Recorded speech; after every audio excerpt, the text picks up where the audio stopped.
Okay મિત્રો, ભૂપેન્દ્રભાઈના અધ્યક્ષસ્થાને મળેલી આજની મંત્રીમંડળની બેઠકમાં ખાસ કરીને મંત્રીમંડળે મુખ્યમંત્રીશ્રીએ મહેસૂલ ક્ષેત્રે જે એક મહત્વનો નિર્ણય લીધો છે એના માટે ખાસ અભિનંદન પાઠવ્યા। આ નિર્ણયથી રાજ્યના અનેક ખેડૂતોને સીધો જ ફાયદો થવાનો છે।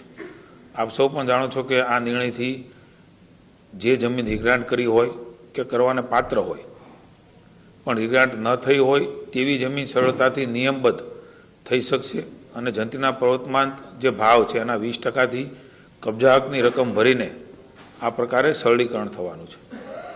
સાથે સાથે આવી જમીનોમાં જે તબદીલીઓ થઈ ગઈ હોય છે, હાલ જમીનો અન્ય કોઈના કબજામાં હોય તેવા કબજેદારોને પણ આ નિર્ણયનો લાભ મળવાથી રાજ્યના ખૂબ બધા ખેડૂતોને ખૂબ મોટો ફાયદો થશે અને પોતાની જમીન એ કાયદેસર કરીને માલિકી હક પ્રાપ્ત કરી શકશે। એના માટે વિશેષ મુખ્યમંત્રીશ્રીને બહુ મહત્વનો વર્ષોથી અટવાયેલો નિર્ણય લેવા માટે વિશેષ અભિનંદન આપ્યા। મુખ્યમંત્રીશ્રીએ ગયા વર્ષે જે પ્રકારે વરસાદ વહેલા આવ્યો અને એમના કારણે આપ સૌ જાણો છો કે એક મહત્વાકાંક્ષી રાજ્ય સરકારની યોજના માનનીય મોદી સાહેબે શરૂ કરેલી યાત્રા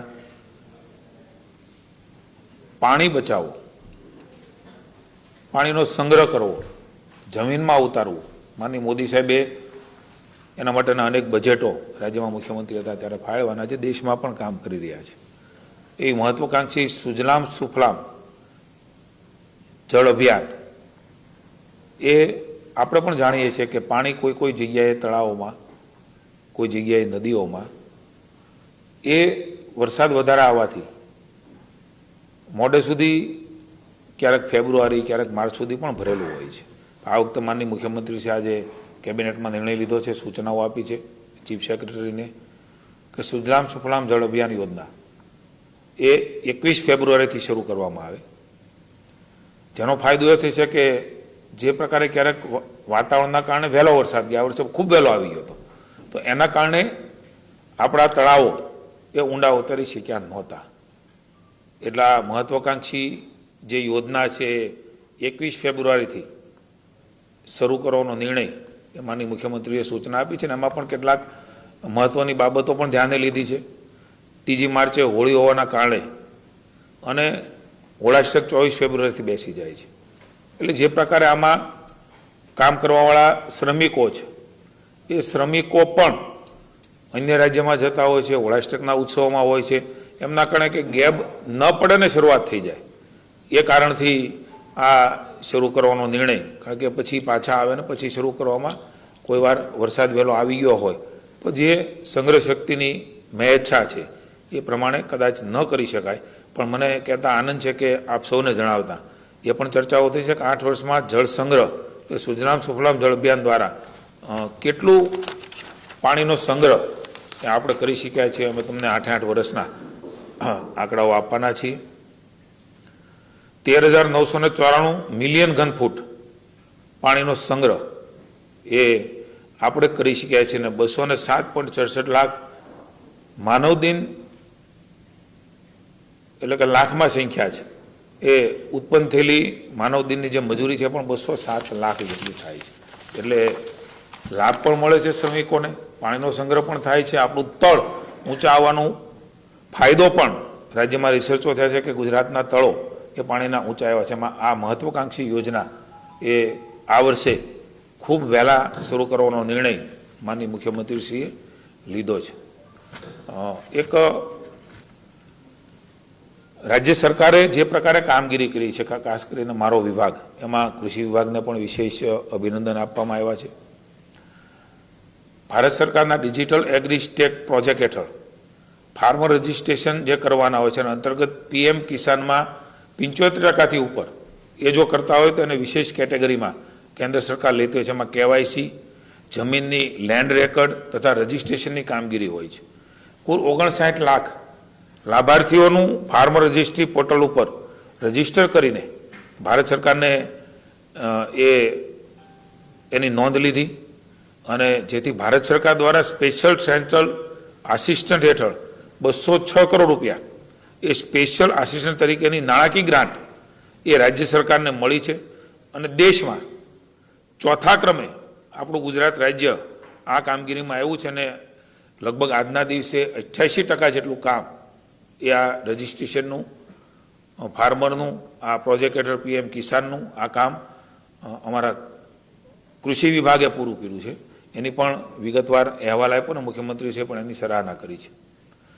ખૂબ મહત્વનો નિર્ણય ભૂપેન્દ્રભાઈ સંવેદનશીલ મુખ્યમંત્રી છે, આપણે સૌ જાણીએ છીએ.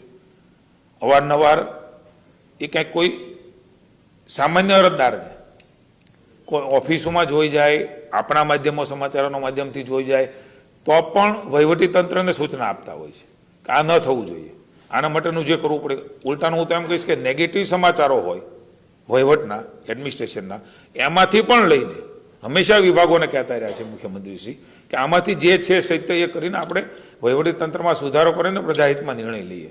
એક એવો જ મહત્વનો નિર્ણય ભૂપેન્દ્રભાઈએ ખૂબ સંવેદનાથી, કારણ કે તમે હું બધા જાણીએ છીએ પરીક્ષાઓ પૂરી થાય એટલે વિદ્યાર્થીઓ અને એમના વાલીઓ અલગ અલગ જગ્યાઓ ઉપર કારણ કે આવકનો દાખલો લેવાનો, એમને કંઈ શિષ્યવૃત્તિ, એમને કંઈ એડમિશનો, કોઈ જાતિનું પ્રમાણપત્ર લેવાનું, આવા લગભગ 18 થી 20 જેટલા અલગ અલગ પ્રકારના પ્રમાણપત્રો અલગ અલગ એમના એડમિશનો દરમિયાન એ લેવાના હોય છે. અને આપણે જાણીએ છીએ કે ખૂબ મોટી લાઈનો, હજારોની લાઈનોમાં વાલીઓને એક તો એડમિશનનું ટ્રેસ હોય છે, સાથે સાથે આવકનો દાખલો, એની સમય મર્યાદા હોય છે ફોર્મ ભરવાની, કારણ કે બધું જ એ સમયબદ્ધ ચાલે તો જ એ પ્રકારનું આગળનું એનું વિદ્યાર્થીઓનું ભવિષ્ય પણ. અને અલગ જગ્યાએ અન્ય જગ્યાએ પણ આ પ્રકારના દાખલાઓની જરૂરિયાતો હોય છે કે હોસ્પિટલમાં પણ આ પ્રકારના દાખલાઓ, જે આયુષ્યમાન ભારત કાર્ડ છે, અન્ય જે રાજ્ય સરકાર સવલત સામાન્ય માણસને પ્રાઇવેટ હોસ્પિટલ ને સરકારી હોસ્પિટલમાં જે પ્રકારે રાજ્યમાં ફાયદો મળે છે એમાં એને અડચણ ન પડે એમના માટે મહત્વાકાંક્ષી નિર્ણય. લગભગ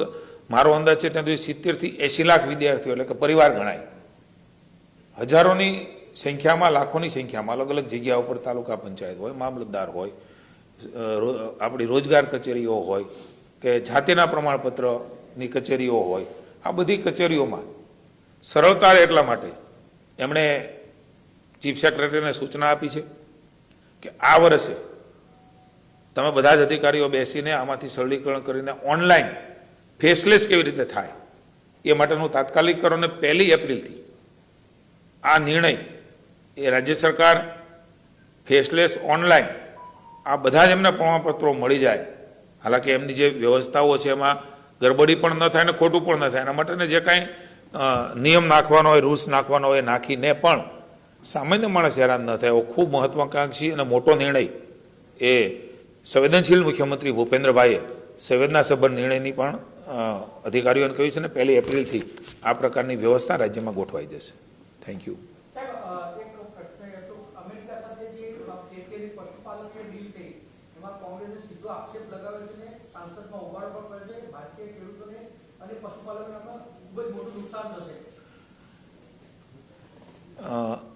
ભારત સરકાર હંમેશા પશુપાલકના હિતમાં, પ્રજાના હિતમાં નિર્ણય લે છે.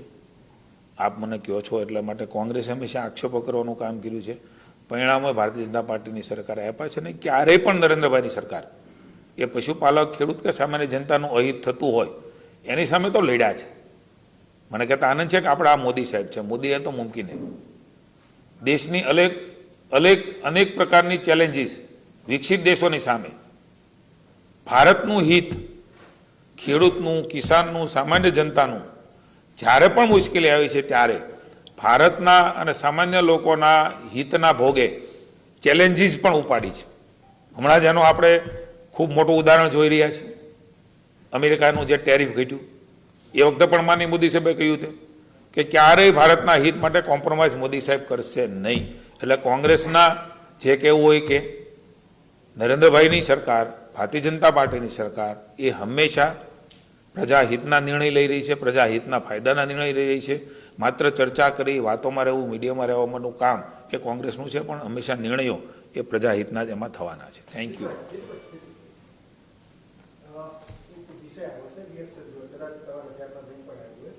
જે ટ્રેક્ટર રેલી યોજાઈ હતી મોરબીની અંદર, એની અંદર કોંગ્રેસના નેતાએ જે કલાકારો આપણા હોય છે એના વિશે એક ટિપ્પણી કરી છે અને કલાકારો વિશે ટિપ્પણી કરતા કીધું છે કે આ ગાયક કલાકારો હવાઈઓ કરતા હોય છે અને ઉદ્યોગપતિઓની ભણવાઈઓ કરતા હોય છે. કલાકારો વિશે કોંગ્રેસના નેતાની આ ટિપ્પણી. આ એમના સંસ્કારો બતાવે છે. આ પ્રકારની ભાષા ગુજરાતની જનતાએ ક્યારેય સહન કરી નથી. હું કોંગ્રેસના આગેવાનોને અને કોંગ્રેસને કહેવા માંગુ છું, તમારા શાસનમાં ચાલતું રાજ્ય, એમાં ઉદ્યોગ ગૃહો આવે, એમના માટેની ચિંતા તમે શેના માટે કરો છો? ઉદ્યોગ ગૃહો જ્યારે કામ કરે ત્યારે રાજ્યનો વિકાસ થતો હોય છે, સામાન્ય લોકોને રોજગારી મળતી હોય છે. ગુજરાતની વિકાસની ઈર્ષ્યા એ કોંગ્રેસ કરી રહી છે, ગુજરાતની જનતાની ઈર્ષ્યા કરી રહી છે. અને આ પ્રકારની નિમ્ન કક્ષાની કોઈ પણ કલાકારો માટે હું તો એમ કહું છું કે આ પ્રકારનો શબ્દ આજે રાજ્યની ભૂપેન્દ્રભાઈ અને હર્ષભાઈના નેતૃત્વની સરકાર એ ભવાઈ કરતા કલાકારોને પણ સન્માન મળે, આ તો એમનું પણ અપમાન છે. એ સંસ્કૃતિનો વારસો જાળવીને શેરી ગલીમાં કામ કરે છે, એને સન્માન કેમ મળે, એને એવોર્ડ કેમ મળે, એને કેમ પ્રગતિ થાય, એ પણ કેવી રીતે એનું કામ છે ચાલુ રહે, એના માટે સરકાર કામ કરે છે. કલાકારોએ આપણું સાહિત્ય, લોક સાહિત્ય, સંસ્કારો ને ધડકતું રાખે છે. લાખો હજારો લોકો ની મેદની ભેગી થાય છે. પણ મને એવું લાગે છે કે સનાતનની વાત, આ બધી જ વાતો સનાતનની છે. લોક ડાયરા, લોક સંગીત કાર્યક્રમો, આપણું ભવાઈ, આ બધી જ આપણા સનાતન સાથે જોડાયેલું છે. કોંગ્રેસને સનાતન સાથે કાયમ બાંધો રહ્યો છે. કોઈ એક વોટ બેંકની રાજનીતિ કરવા માટે થઈને, કેટલાક લોકોને ખુશ રાખવા માટે થઈને રાજનીતિ કરે છે અને પછડાટ પણ ખાય છે. આ ગુજરાત છે. પુનઃ એકવાર આપણી ધર્મ, સંસ્કૃતિ અને સંસ્કારને લઈને ચાલનાર સંસ્થાઓ જે છે, જે લોકો છે, એમના ઉપર મહેરબાની કરીને કઠોરાઘાત ન કરે. સનાતન એ સનાતન છે. સનાતનનો ધ્વજ એ જ્યારે લહેરાઈ રહ્યો છે ને એની વાતો કરતા હોય, કદાચ મને એવું લાગે છે ને પેટમાં તેલ લેડાતું હોય છે, પણ પ્રજા જવાબ આપશે. પ્રજાની સ્વીકૃતિ એ પણ આપ જોઈ રહ્યા છો. હાફળી ફાફળી થઈ ગયેલી કોંગ્રેસ, ગાંગી થઈ ગયેલી કોંગ્રેસ એ વલખા મારે છે.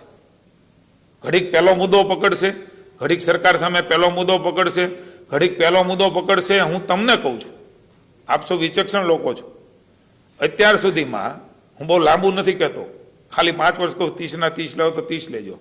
કેટલા મુદ્દાઓ પર એ લોકોને સમજાવવા નીકળ્યા, મત લેવા નીકળ્યા, કાર્યક્રમો કર્યા. એમાં કયો કાર્યક્રમને કઈ સ્વીકૃતિ લોકોએ આપી? લોક સ્વીકૃતિમાં નહીં રહેલી કોંગ્રેસ, અંદરો અંદર બાખડતી કોંગ્રેસ, એ પણ આપણે જોઈ રહ્યા છીએ. ધારાસભ્યો સામસામી બાંધતા હોય, રાજ્યના નેતાઓ સામસામી સ્ટેટમેન્ટ કરતા હોય. આવી દયનીય સ્થિતિ કોંગ્રેસની છે. ત્યારે એ વધારે ભેખડે ભરાવાની પરિસ્થિતિની અંદર સનાતનનો વિરોધ છે એવું માનું છું કે આ કોંગ્રેસ સનાતનનો વિરોધ કરે છે. અને ક્યારેય ગુજરાતની જનતા સાખી નહીં લે. વોટ બેંકની રાજનીતિ માટે થઈને, કેટલાક લોકોને સાચવવા માટે થઈને એ નીકળી જનાર કોંગ્રેસને આવનારી ચૂંટણીમાં રાજ્યની જનતા જવાબ આપશે.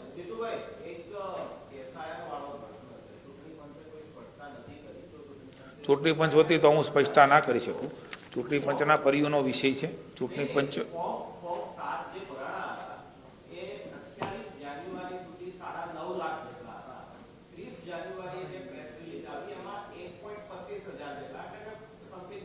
મેં આ વખતે પણ વાત કરી હતી. આ પ્રક્રિયાઓ શરૂ છે. બીજું ચૂંટણી પંચનો વિષય છે. હાલ પ્રક્રિયા પણ શરૂ છે. એ પ્રક્રિયામાં કોઈ પણ નાગરિક, કોઈ પણ સમૂહ અને કોઈ પણ પાર્ટી એ પોતપોતાની વાત મૂકી શકે છે અને એ પ્રકારની પ્રક્રિયા શરૂ છે. ચૂંટણી પંચનો વિષય છે. ચૂંટણી પંચનો વિષય છે. ચૂંટણી પંચ જ કહી શકે આના માટે. હું આના માટે અધિકૃત નથી. Thank you.